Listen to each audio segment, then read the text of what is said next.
Meera splashed water on her face and saw her reflection in the bathroom mirror. For a split second, she saw how she fell down in between the running race in school. She was just a minute away from her success, but her foot got tripped and she fell down. The tension that she sensed on her neck during her fall just came back, and the noise of the whole crowd there in school and their reaction of feeling pity, everything made their way once again to her mind. But she splashed water again onto her face. She mumbled something and smiled at her reflection. She even tried to touch her cheeks on the mirror and said something and smiled once again. She suddenly heard the voice of her friend calling her and a knock that followed after. Meera made a hand gesture as if assuring herself and took the towel which was there on the clothesline. By wiping her face with that, she went out of the bathroom. She saw her friends there ready to eat those delicacies that were already on the table. She smiled at her friends and joined them. She took some bread pieces and her house help brought some more items to the table. And all her friends just squealed in joy. She just smiled, and once she started to apply her favorite pineapple jam onto the bread, her one friend said to her, Meera, I feel sorry that you missed the game today. If you had not tripped in between, you would have got the medal that you dreamed of for months now. Meera, while chewing her bread, just looked at her friend and mumbled something and smiled. And after swallowing it, she said, It's all right. I think I've improved. Her another friend joined and said, Yeah, you improved because last year you missed in the second round of selection and now in the final selection. That too, just a minute away from your goal. Great improvement indeed. And smiled as if teasing her. But Meera's smile widened and she repeated mumbling something and smiled again and said, Yeah, that's why I said I have improved. And on seeing her attitude, that friend hugged her and said, I know you are ambitious and strong. Just tried once to see that this failure had made you fragile. But you are good, in fact, and started to drink the orange juice. Another one friend, after checking his mobile, said that the person who got selected would be sent for the training, that too from renowned trainers. And while making a sad expression, raised his juice glass as if toasting to Meera. Again, on seeing all this and hearing all these words, Meera mumbled something and her smile widened. And she said, Let the person enjoy his training. It's all right. After all, she won now. But can you please let me enjoy my favorite bread and jam? And playfully glared at him. On seeing this, her friend gestured his hands as if surrendering. Suddenly, Meera felt like taking her favorite biscuits from the fridge. She rushed to the kitchen. Nisha, her best friend, followed her and blocked her path, saying, Do you wish to cry? If so, I can let you cry on my shoulders. See, I can imagine your pain. On telling this, her friend's facial features tensed. Meera, on the other hand, mumbled something again and smiled, hugging Nisha. To which Nisha said, Have you gone mad? Tell me, who will take her friends to a party after the loss? A big loss. I know you are pretending to be okay, but don't be. And kept Meera at arm's length, surveying Meera's face with deep concern. Meera, upon seeing her friend's concern, started to playfully cry and hug Nisha, to which Nisha smiled and tickled her. Finally, both girls ended up on the floor, tickling each other, and on hearing both girls' laughter, others joined the fun. Finally, all lay down on each side of the kitchen floor, tired after a good laugh. And finally, Hari managed to ask with his hand gestures what was the reason for this tickling episode. But on seeing this, all the others started to laugh because none managed to ask this question prior, and now this question triggered another laughter in them. Finally, all managed to sit on the floor, and Meera said to Nisha, I'm not sad, in fact, really happy. On hearing this, Hari said, Oh, Meera, my stubborn child. To which others smiled. But now Meera mumbled something again and smiled, and with a sigh, she told them, When I was in third grade, I was learning to ride a bicycle. And one Sunday morning, my dad and I went to the park. As usual, he started to tell me small stories, and I was riding the bicycle, somewhat better than the day before. So it's been 2 weeks since a bet with my father. So he said, Today you're gonna ride your cycle without falling or stopping till the marked park bench. And I jumped in joy. Why won't I be? The bet was some favorite toys and ice cream. On telling these words, Meera just smiled as if reminiscing about it. Her smile is all through her lips, and she continued her words. All listened to the story with keen attention. Nisha leaned onto Meera's shoulder and nodded as if listening, while others leaned onto the modular kitchen and the cupboards. Meera continued, and Hari asked, "You would have definitely won that. I never got a chance to win any of the bets with you," and gave a sad expression while others just smiled at him. Meera smiled at Harry's words and took the favorite biscuit packet from the floor as well, as it also fell down because of their tickling attacks. Carefully tearing the wrapper, she said, "No, I did not reach the park bench. I did not want the bet." Upon telling these words, she looked at Harry, and he just smiled and said, "Thank God you had failed at least once. I always wondered why I have not turned out to be lucky at least once," and smiled. Others playfully kicked him. Meera cleared her throat and said, "I reached three-fourths of the distance. On falling down from the bicycle, I started to cry." Meera stopped her words and smiled as if reminiscing, then shared her biscuits with everyone. All now started to bite the biscuits, and Hari asked, "Did you get hurt?"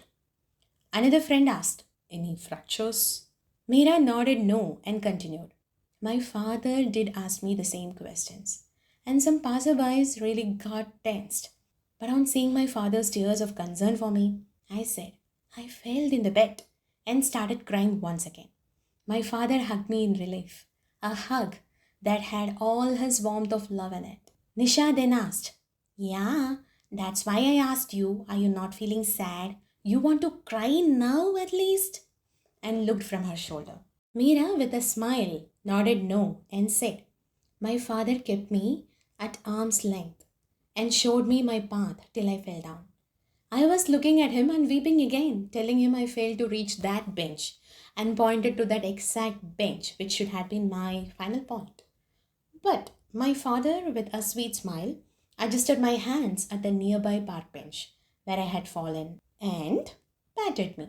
And Meera looked at her friends and again continued her words. I stopped crying and looked at him with wonder. My tears welled up and some tears rolled down. I wiped my tears with my hands and looked at the bench. Suddenly, I remembered the last week's bet. I fell down very before reaching this one. On learning the truth, I started to feel joy. I forgot about my failure, but rather started to run in circles around my cycle on the floor with great happiness. My father picked me up and hugged me, saying, "You have improved greatly, and it is the thing to celebrate." I felt very easy that I hugged my father, then clung on to his neck, where he tickled me sweetly. On the way home, my father told me to remember this lesson forever, that always we need to feel happy about all our improvements. Our efforts needed to be celebrated and should never be ignored. Meera looked at her friends and again continued, "See, now of course I never got a chance to win because I got tricked. And if I'm going to cry over that, what would my reaction be?" And looked at each of her friends as if questioning. None said any. While Harry started to say something, Nisha looked at him and said, "As if you got any clever points to tell now." To which Harry gestured as if getting a bullet in his chest and smiled. Then looked at Meera as if asking her to continue. All others did so. Meera smiled as if understanding the notion and continued her words. I need to first kick my legs to make me loose. Then eventually I would get so angry towards all the people in the crowd.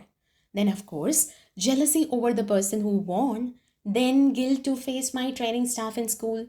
Then shame to meet my beloved persons, family, friends. Then anger towards me as well.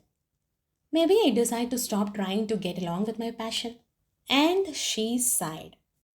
Some of them stopped swallowing biscuits, their undivided attention on her, because none could visualize Meera without her love for running. She always dreamed of becoming an athlete. On seeing her friend's facial expressions, Meera smiled and said, "See, if I reacted like that, I would need to drain all my energy on these negativities." Yes, I thought over all that. It could stop my life forever, which I don't want, and stopped her words. All others clapped upon listening to her words. One friend said to her, "That's why you are my inspiration." To which Meera bowed down as if accepting that compliment from her friend. "I know how to throw the trash in the bin," said Meera, and put the empty biscuit cover in the trash can and continued her words. "That's why I brought you all here today for my celebration. Got it?" And looked at them. To which others nodded with appreciation, but Hari said, "I also know how to put the trash in the bin, but not like this. I would throw it from a distance." On hearing his words, all started to smile, and he looked them with confusion, and he asked Meera, "Did I say anything funny?" One friend managed to say her words in between laughs. When will you catch the right point, Harry?" And continued laughing. Finally, Harry too laughed with them and said, "Of course, I'm happy that my friend is all strong even when failure made a visit." And others nodded in accordance with it. Hari continued, "Let's go eat the delicacies. I'm starving." Others started to get up from the floor, but Nisha suddenly sat opposite to Meera and asked, "What were you always mumbling every time when someone challenged your ideas? I noticed it here too." And all others nodded yes and looked at Meera with a curious look and sat down as if to know the secret too. Meera just looked at the roof and said, "I am grateful." Nisha nodded and said, "Yeah, okay. I thought you practiced some secret spells." On telling these words, she hugged Meera. Now all got up from the floor. Then, together, all hugged each other in a circle and made big sounds, which startled the house help who was cleaning the floor in sleepy mode. Now she started to clean with enthusiasm. Meera and her friends enjoyed their time together. Meera silently thanked her father who got her to learn this big lesson. And as well, she feels grateful to learn that lesson because it really made her so strong that she never ever failed in a life lesson or ever will fail. Meera again mumbled, "I'm grateful." Others now joined her, but their words, "I'm I'm grateful grateful for for having having this this great great friend in friend our in life. And all raised their juice glasses to her. She reciprocated the same to them. They immersed in other big topics. The end. Now, the most important part, the connection of the story and self love. What if Meera's father is life and Meera is us? Let me elaborate. We face anything in our life that doesn't go as we wish. It is very normal for us to get irritated, then anger, then guilt, then shame, self doubts, then jealousy and envy. Every negative emotions will find their way into our mind garden, isn't it? A single negative emotion can completely ruin our life, but here they are in a suit. Do I have to say any further? If we are not cautious, our life will be hell with restlessness. Do we have to live like that? Do we deserve this? I think no. A big no. Aren't we on a self love journey? If so, it is time to take this self love capsule as well. This gratefulness capsule. Self love is all about decorating our inner world. Without bright light, we can't see our inner world beauty, right? And what is that bright light? It is gratefulness. So, whatever is happening in your life, wherever you are in your life, take some time to feel grateful for all the good things that happen to you. By doing so, it clears your mind of all the negative emotions, otherwise, making your mind their home and making your soul dark, which is not good. So, friend, always find reasons to feel grateful. Save your precious energy, which otherwise would be wasted by your negative emotions or doubts or confusions. Maybe there is none on your side to cheer you up, but with gratefulness about you and your life, you can surpass any tsunamis of negative emotions alone. Let me tell you this, other than ruining our life or making it a hell, negative emotion has nothing good to do in our life. So, light your inner world with gratefulness, and that makes this self love journey a magical experience for you. So, from today on, get into the habit of being grateful or use gratefulness as an antidote to save you from the hell of negative emotions. So, friends, think about it. Now, tell me some 10 things that you feel grateful for in your life. Come on, count, count, count. And don't forget to like and share the video as well. By telling you all this, your moon friend is vanishing with a very last question to you guys. Friends, come on, subscribe to be my friend.